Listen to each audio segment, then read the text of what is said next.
Il est celui qui joue avec l'âme, un géant sur le terrain, mais avec la douceur d'un artiste derrière la brute. Il incarne l'intensité, l'amour du jeu, et une authenticité rare dans un monde où tout semble souvent façonné. Entre l'Afrique et l'Europe, il a grandi dans deux univers, deux cultures qu'il porte fièrement, sans jamais oublier d'où il vient. Sa manière de défier les systèmes, de se battre à chaque instant, n'est pas juste une question de sport, c'est une question de vie. Ce qui fait de Joakim Noah une légende, ce n'est pas la taille de son corps, mais celle de son cœur. Voici l'histoire d'un homme qui a transformé sa différence en force, son énergie en pouvoir et son engagement en héritage. Madame, Monsieur, bonsoir. 2h25 et une victoire en 3 manches pour Yannick Noah, 6-2, 7-5 et 7-6 au tie-break. Dans la famille Noah, l'excellence est une seconde nature, notamment pour son père, Yannick, un nom qui résonne comme la gloire du tennis français, qui a marqué l'histoire du sport avec son incroyable carrière et sa fameuse victoire à Roland-Garros en 1983, qui reste gravée dans les mémoires collectives. 2 ans après cette victoire, Joakim voit le jour, à New York. Et dès ses premiers pas, c'est l'histoire d'un enfant entre deux mondes. Un pied en France et l'autre aux États-Unis. Et dès l'âge de 3 ans, Joakim ne rêve que d'une chose, le basket. C'est donc à Paris-Levallois qu'il fait ses premiers dribbles. Mais cette passion le mènera bien plus loin. Incroyable. Ton rêve, ce serait quoi? De gagner Roland-Garros ou de ressembler à Jordan? Jordan. Il n'est pas simplement le fils d'une star du sport et d'une icône de la beauté, il est l'héritier d'une famille où l'excellence est la norme. Mais l'excellence dans le basket, pour Joakim, c'est pas évident tout de suite. Joakim était mauvais en jeune. Enfin, il était vraiment mauvais, mais vraiment ordinaire. Enfin, quand il jouait à Levallois, il était pas dans les équipes, quoi. Il était pas pris, il était remplaçant des remplaçants. À 13 ans, Joakim et sa sœur Yelena quittent la douceur de la France pour s'installer à New York. Un changement radical. Là, il découvre la réalité d'un quartier de Manhattan qu'il décrit comme moins fréquentable. Joakim trouve un nouveau terrain de jeu, les playgrounds, dans les rues bruyantes d'un New York des années 90. Ce sport n'est plus simplement qu'un sport, c'est un moyen d'expression. Wednesday, the guy taken after Sam Bowie ended his NBA career. Michael Jordan's final game. Après s'être fait virer de son ancien lycée, Joakim intègre la Lawrenceville School, dans le New Jersey, pour sa dernière année de formation. C'est ici qu'il franchit un cap décisif, à la fois sur le terrain et en dehors. Avec son équipe, Noah brille immédiatement. Ses performances sont impressionnantes, avec une moyenne de 24 points et 12 rebonds par match. Des statistiques qui témoignent de son impact sur le jeu. Sous son leadership, l'équipe remporte le titre de champion d'État du New Jersey, confirmant son statut de leader et de joueur prometteur. Et ses performances ne passent pas inaperçues auprès des recruteurs universitaires. Joakim est classé 19e meilleur ailier fort et 75e meilleur joueur du pays en 2004. Et ces classements attirent l'attention des plus grandes universités. Et Noah finit par accepter une bourse sportive pour rejoindre les Florida Gators, une étape clé dans son parcours.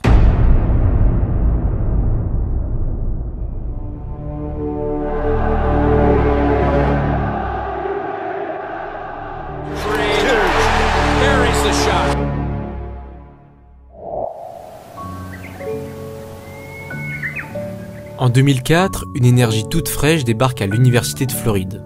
Sous la direction de Billy Donovan, futur coach NBA, les Florida Gators accueillent une génération de talents qui allait marquer l'histoire. Parmi eux, Joakim Noah, un jeune avec une personnalité unique, une énergie débordante et un potentiel encore en sommeil. Sa première année, honnêtement, c'était tranquille, et peut-être même un peu trop tranquille. 9 minutes par match en moyenne, et pas de quoi faire des vagues. Mais en 2005, tout change.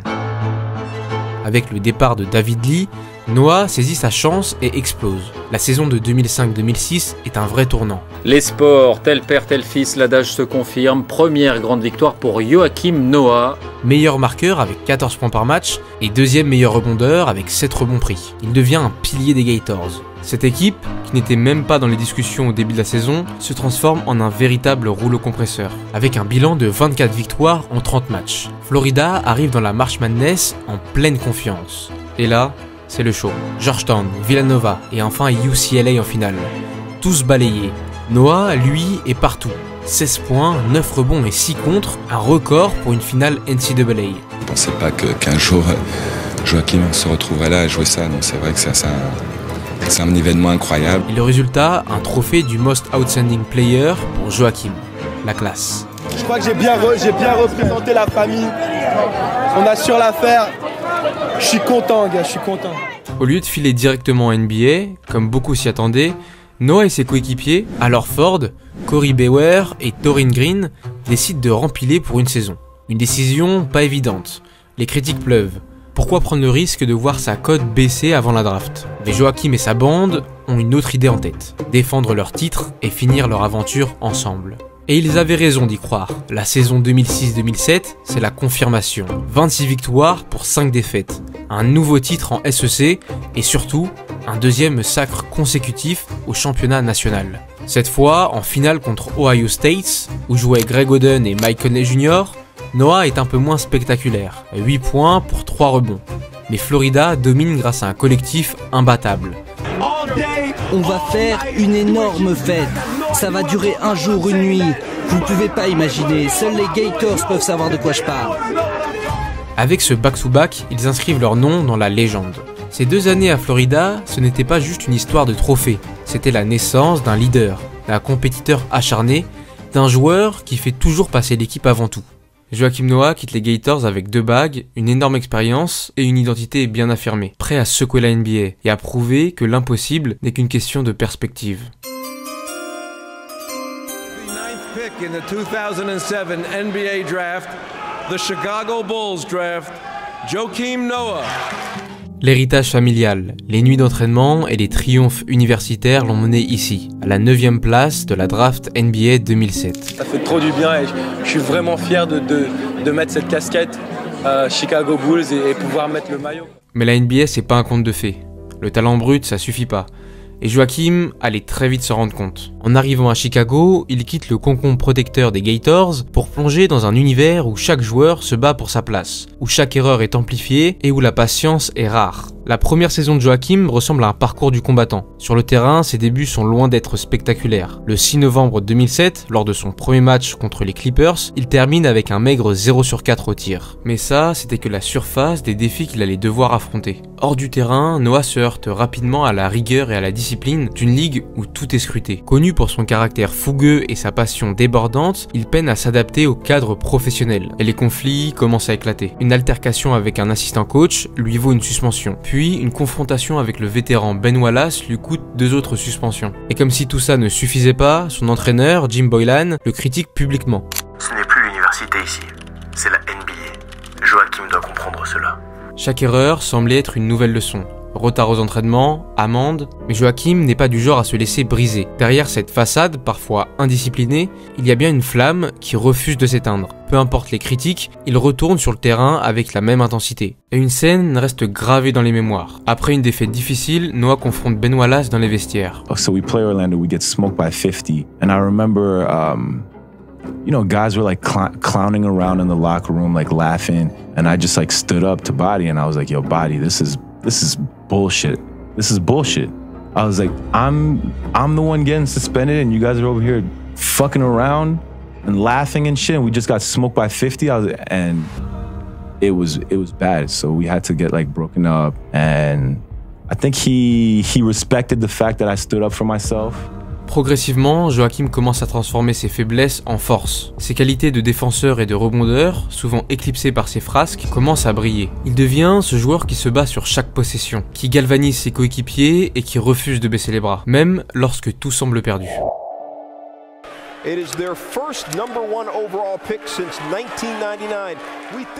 La saison 2008-2009 marque un tournant pour Joakim Noah. Alors que beaucoup le considéraient encore comme un simple joueur de rôle, cette année allait poser les bases de ce qu'il deviendrait, l'âme et le cœur d'une équipe des Chicago Bulls renaissante. Mais pour que cette transformation se concrétise, il fallait un déclencheur, un catalyseur. Et ce catalyseur avait un nom, Derrick Rose. Choisi en première position de la draft 2008, Derrick Rose était annoncé comme le futur visage des Bulls. Son arrivée a injecté une dose de confiance et d'espoir dans une équipe qui peinait à retrouver sa gloire d'antan. Avec sa vitesse électrisante et sa vision de jeu, Rose n'était pas seulement une star montante, il était un leader naturel, un joueur capable de tirer ses coéquipiers vers le haut. Pour Noah, cette connexion avec Rose a été immédiate. Là où Derrick apportait la magie offensive, Noah complétait avec son intensité défensive et son acharnement sur les rebonds.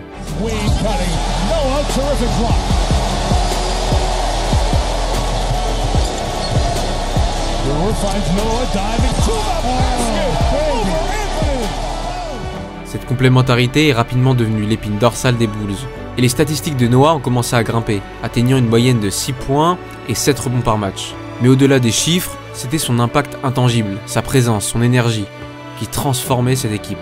Portés par cette dynamique, les Bulls ont terminé la saison régulière avec un bilan de 41 victoires pour 41 défaites, suffisant pour se glisser en play-off. Pour Noah, c'est une première, un baptême du feu. Et quel baptême du feu cela allait être.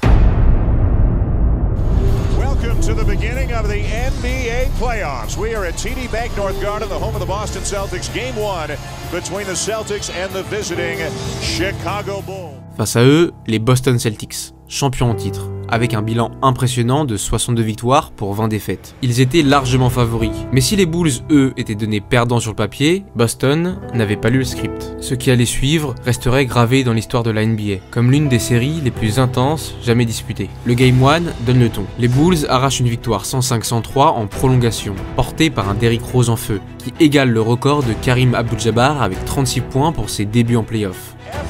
NBA playoff game. Most points ever by a rookie in his playoff debut. That's a pretty solid group Derrick Rose has just joined. Boston réplique au Game 2, malgré les 42 points de Ben Gordon, et prennent l'avantage de Game 3 avec une victoire convaincante à Chicago. Le Game 4, après une double prolongation, voit Chicago égaliser la série, et le Game 5, gagné par les Celtics en prolongation également, est suivi d'un Game 6 déjà légendaire. Une triple prolongation et une victoire 128-127 pour les Bulls, et Joakim Noah s'illustre avec un dunk spectaculaire et une interception cruciale, incarnant l'âme combative de son équipe.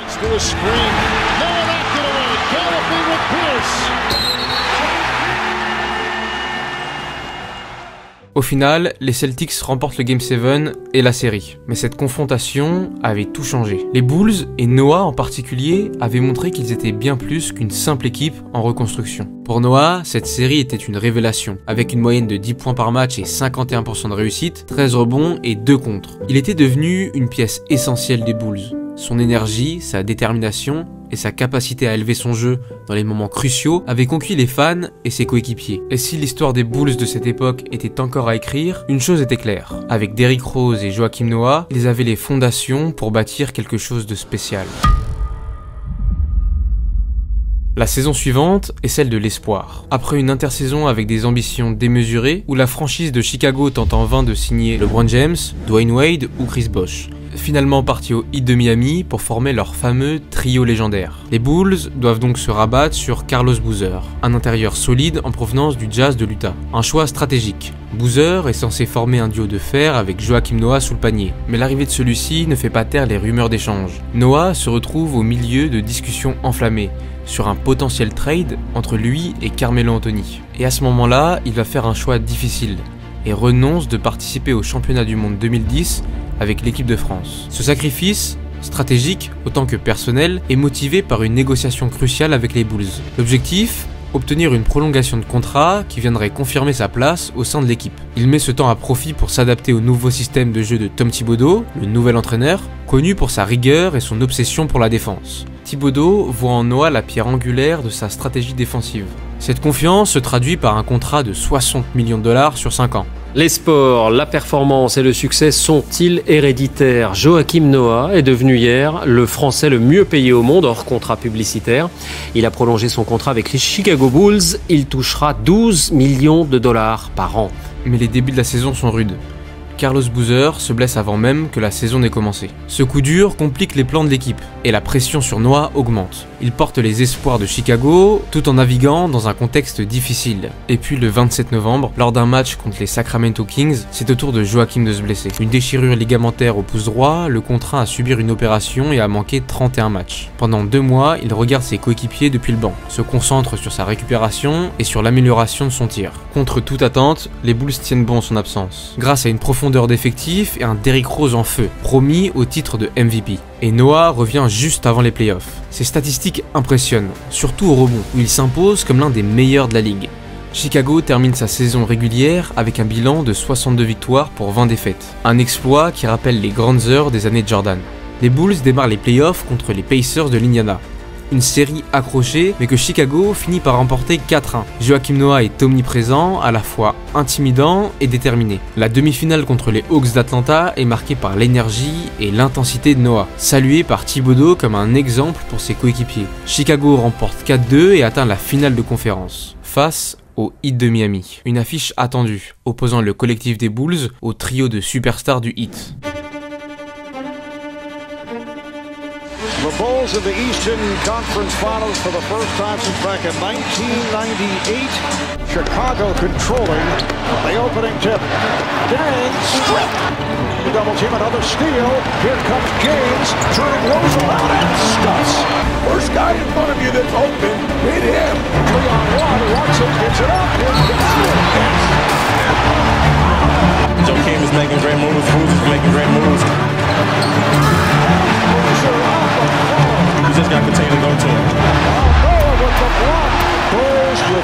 They're a tough team, so you have to play for 48 minutes against them. A sensational night for the Bulls here. Lors du premier match, les Bulls surprennent et s'imposent, notamment grâce à un Joakim Noah dominant au rebond offensif. Mais le rêve tourne court.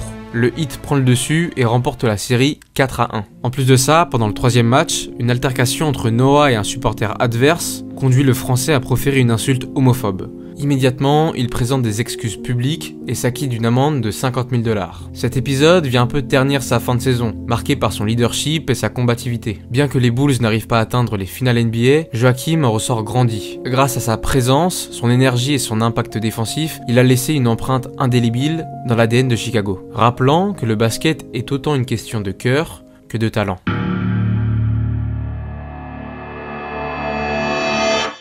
En février 2011, Joakim Noah est clair. Il veut représenter la France. Après avoir manqué le championnat du monde 2010, il affirme avec conviction qu'il sera de la campagne pour l'Eurobasket 2011. Et ce n'est pas qu'une promesse en l'air, c'est un engagement. Pour lui, jouer sous les couleurs tricolores est plus qu'un honneur, c'est une responsabilité. Et dans un coin de sa tête, il rêve déjà des Jeux Olympiques de Londres 2012, à condition que l'équipe de France décroche son ticket. Le discours est prometteur, mais sur le terrain, c'est une autre histoire. En 2011, Tony Parker, le leader incontesté de l'équipe de France, envoie comme un signal de détresse à Joakim.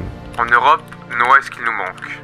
La France a toujours souffert au poste de pivot, un talon d'Achille qui coûte cher dans les grandes compétitions. Avec Noah et Ronny Turiaf, l'équipe pourrait enfin combler ce vide. C'est ce style de joueur où quand il est sous le terrain, il pousse tout le monde vers le haut. Il apporte cette hargne, cette folie, comme Ali il appelle le cheval furieux, mais c'est vrai quoi, sur un terrain, il emporte tout le monde avec lui, quoi. Vincent Collet, le sélectionneur, n'hésite pas. Noah est intégré dans la liste provisoire pour l'Euro. Mais tout n'est pas si simple. Les playoffs NBA sont encore en cours, et l'assurance d'un joueur comme Noah, au milieu en jeu, est une problématique délicate. Pourtant, Collet le sait. Si Noah est là, la France peut rêver grand. Puis viennent les complications. En juillet, lors des examens de préparation, une ancienne blessure à la cheville refait surface. Une séquelle des combats acharnés des playoffs NBA. Noah retourne donc aux États-Unis pour se soigner, et le doute plane. Est-ce que Noah peut revenir à temps? Est-ce qu'il peut revenir à 100% pour défendre les couleurs de la France? Le 6 août, après des semaines de rééducation, Noah reprend enfin l'entraînement. 2 jours plus tard, il fait ses premiers pas en match amical contre l'Espagne. En seulement quelques minutes, il inscrit 6 points. Alors oui, c'est pas grand-chose, mais c'est suffisant pour envoyer un message. Il est prêt. Lors du tournoi de préparation pour Londres, qui sert d'échauffement avant les grandes compétitions, Noah monte en puissance, avec 7 points et 8 rebonds par match. Il prouve qu'il peut être l'homme clé dans la peinture. Et l'Eurobasket 2011 est un tournant. La France atteint la finale, mais malheureusement, ils sont battus par une Espagne redoutable. Mais bon, ils décrochent quand même leur place pour les Jeux Olympiques de Londres. Noah fait partie des piliers de cette équipe. Sa présence et son énergie apportent un équilibre précieux. Mais le rêve olympique prend un coup d'arrêt brutal. Noah on the run.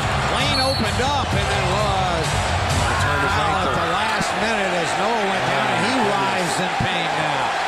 He might have rolled his ankle.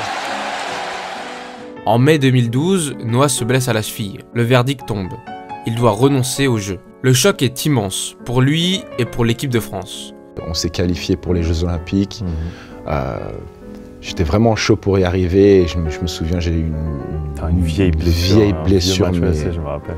Parce que tu avais prévu de venir, hein. Les gens ils savent pas, ils pensaient genre, mais tu voulais venir au jeu. Je voulais venir, c'est sûr. Mais t'étais blessé. Et ce qui va faire grincer les dents, c'est la manière dont il gère sa convalescence. sorties en boîte de nuit, recours alternatif à des méthodes comme la naturopathie et refus de consulter les médecins de l'équipe nationale. Et tout ceci alimente les controverses. Cette période trouble ternit son image auprès des supporters français. Je sais que c'est difficile et même pouvoir même en parler des fois c'est pas facile parce que je sais que j'ai déçu beaucoup de gens aussi ici avec ça. Mais elle montre aussi une facette complexe de Joakim Noah, un joueur passionné mais parfois tiraillé entre son identité franco-américaine, ses responsabilités et ses propres choix de vie. Malgré tout, son passage en bleu lors de l'Euro 2011 reste gravé dans l'histoire. Et même si les Jeux de Londres se sont envolés, ce chapitre est une preuve de plus de son impact, de sa volonté et de son amour pour le maillot bleu.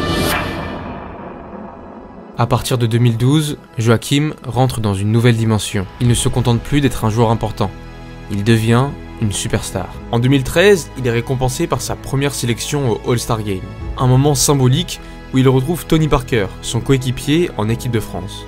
Mais c'est en 2014 que Noah atteint l'apogée de sa carrière. Cette saison-là, il est partout. Défense, passe, leadership. C'est l'âme des Chicago Bulls. Ses efforts sont couronnés par le titre de Defensive Player of the Year.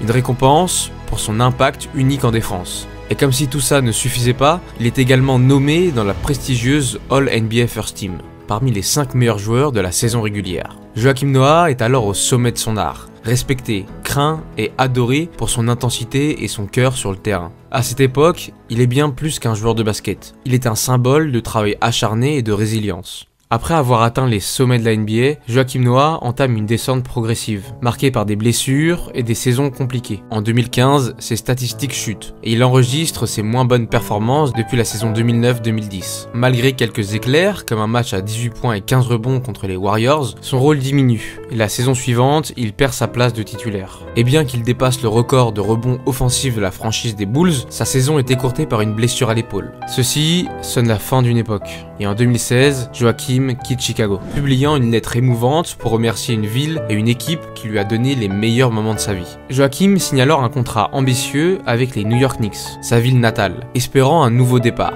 Mais cette aventure se transforme rapidement en cauchemar. Entre blessures, suspensions et tensions avec l'entraîneur, Noah peine à retrouver son impact. Et en 2018, il est coupé par les Knicks et quitte la franchise avec un goût amer. La suite de sa carrière est marquée par quelques passages courts et discrets. Memphis, une signature aux Clippers, Joakim, l'ancien All-Star et Defensive Player of the Year, lutte pour se maintenir en NBA. En 2020, il est coupé par les Clippers. Et l'histoire semble toucher à sa fin. Le 1er mars 2021, à 36 ans, il annonce officiellement sa retraite. C'est la fin d'un parcours de 13 saisons. Ça n'a jamais été qu'un simple joueur de basket. Sur le parquet, il portait son équipe comme on porte une cause, avec le cœur et avec l'âme. Mais au-delà des victoires et des défaites, c'est l'homme qu'on retient. L'enfant de New York, le fils d'un champion et d'une artiste, le citoyen du monde engagé. Chaque sourire, chaque combat, chaque geste raconte bien plus qu'une histoire de sport. Celle d'un homme qui vivait intensément, pour les autres autant que pour lui-même. Aujourd'hui, il n'a plus de maillot, mais son empreinte est partout, dans les souvenirs et dans les rêves qu'il a inspirés, et également dans ce simple rappel. Le vrai succès, c'est d'avoir touché les cœurs. Joakim Noah restera comme un souffle, comme une lumière qu'on ne peut oublier.